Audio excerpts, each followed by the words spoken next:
ఈరోజు రైతాంగం పరిస్థితి వాళ్ళ భవిష్యత్తుకు సంబంధించి కూడా ఒక అయోమయమైనటువంటి పరిస్థితులు కళ్ళగట్టినట్టుగా కనిపిస్తూ ఉన్నాయి.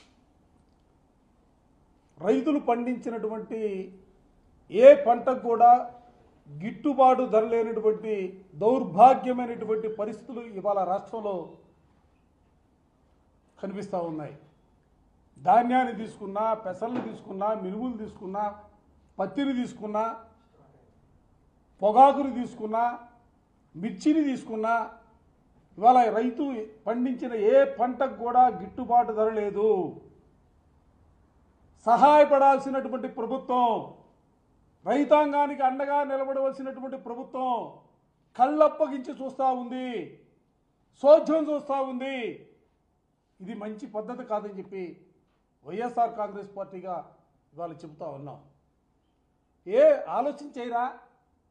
ఫిబ్రవరి నెలలో గౌరవ మాజీ ముఖ్యమంత్రి జగన్మోహన్ రెడ్డి గారు గుంటూరు మార్కెట్ యార్డ్కి రైతులు పడుతున్నటువంటి కష్టాలని, రైతులు పడుతున్నటువంటి అవస్థలను దృష్టిలో పెట్టుకొని రైతాంగానికి మరో ధైర్యం కల్పించాలా, రైతు పండించినటువంటి మిర్చి ధరకి గిట్టుబాటు ధర ఇవ్వాలనే ఆలోచనతో ఫిబ్రవరి 19వ తారీఖున గుంటూరు మిర్చి యార్డ్కి వెళ్ళి రైతులు పరామర్శిస్తే ఆ పరామర్శించిన 4-5 రోజులకి అప్పటి వరకు కూడా కనీస స్పృహ కూడా లేదు.